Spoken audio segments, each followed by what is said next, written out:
madaxweyne xasan sheekh maxamuud ayaa khudbada xalo u jeediyay waxa uu uga hadlay arrimo kala duwan oo la xiriira siyaasadda dalka, dagaalka al-shabaab, arrimaha dastuurka iyo weliba doorashooyinka. madaxweyne xasan sheekh maxamuud ayaa khudbadiisu waxay socotay muddo 22 daqiiqo ah. waxa uu ugu horreyn ka hadlay arrimaha dagaalka dowladda Soomaaliya ay ku jirto. madaxweynaha ayaa hoosta ka xariiqay in inta badan deegaanadii lagula dagaalamay kooxda al-shabaab ay ciidamada dowladda Soomaaliya guushu raacday, isla markaana deegaanadaasi uu gaaray nidaamka dowladnimada haatana laga shaqaynayo sida deegaanada kale ee gacanta dowladda ka maqan dib loogu soo celin lahaa. طبعا dagaal aad iyo aad u ballaaran ayaan la galnay nimanka khawaarijta ah ee dalkan ku habsaday muddooyinka la soo dhaafay. cadawgu dagaalkiisa hadda wuxuu ku soo ururay gaadmo ayuu ku soo ururay, dagaal la isugu bareero waa uga adkaanay meel kastoo ay joogaan. gaadmo iyo maxaan ku radaa qaraxyo iyo waxyaabo dagaal aan aad iyo aad u qumanayn ah, laakiin waa wadnaa waana ka guulaysanayna. daliil waxaana u ah inaan ka guulaysanayno maalintii dagaalkan bilaabayna meeshii ay xaaladdu sida ahayd iyo maanta sida ay tahay. madaxweyne xasan sheekh maxamuud ayaa marka laga yimaado dagaalka waxa uu ka hadlay arrimaha wax ka beddelka dastuurka dowladda Soomaaliya.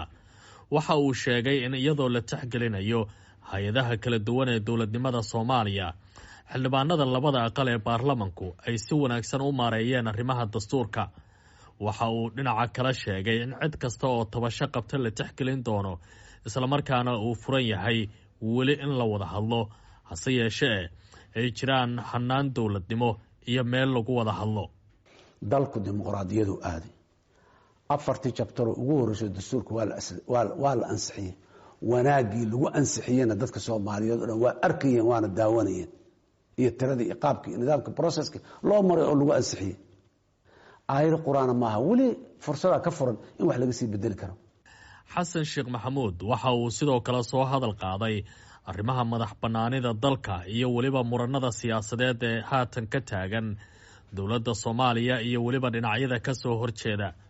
waxa uu sheegay in loo baahan yahay in Soomaalida ay ismaqal la timaado, isla markaana hannaanka dowladnimo ee dalka ka jira aad loo xushmeeyo. waxa uu qeexay in nidaamka federaalka ee Soomaaliya uu dowladda dhexe siinaya awoodo gaar ah, halka maamulada ka jira dalkana uu siinaya awoodo kale. waxa uu sidoo kale sheegay madaxweynuhu in aanu jirin in Soomaaliya qayb ay ka bogsooto halka dhinaca kalena diihaal iyo dhibaatooyin ay ku jiraan. taasina waxa uu ku tilmaamay inaanay suuragal ahayn. kama geli karno wada xaajood iyo compromise madax bannaanideenna. dal inaan nahay, dowlad inaan leenahay, caalamku inuuna aqoonsan yahay, meeshaas Soomaaliya la yiraahdo oo geeska Afrika ku taala inaan degannahay oon xuduuda leenahay. Ethiopia col lama ahin, ayada col nala ah. Ethiopia dalkeeda iyo madax bannaanideeda iyo gobnimadeeda uma socono, ayada teenu u socoto. mana ka ogolaanayno wax kasta haday dhacaan ma ka ogolaanayno. madaxweyne xasan sheekh maxamuud ayaa ugu dambeyntii soo hadal qaaday arrimaha doorashooyinka. waxa uu sheegay inay ka shaqaynayaan doorashooyin codka loo dhaweynayo bulshada, ciddii aragti la timaadana ay bulshadu dooran doonto. meel kastoo caalamka ay joogaan ha u diyaar garoobaano codkooda ay leeyihiin in ay go'aan ku gaaraan ayaga. ciddii ra'yi siyaasadeed fiicanta Soomaaliya doorta, ciday doonta ha ahaato doorta. kuwa badan iyo kuwa laga badan yahay waxay ahaanayaan hadda doorta ninkii ra'yi siyaasadeed waa ra'yi siyaasadeed oo mustaqbalka qurxinayo. haddii alla yiraahdo wax ku dooro.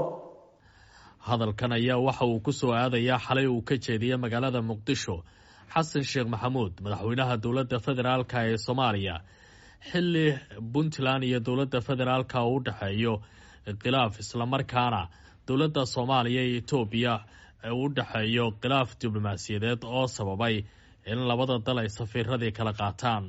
Cabdilcasiis Barrow, VOA, Muqdisho.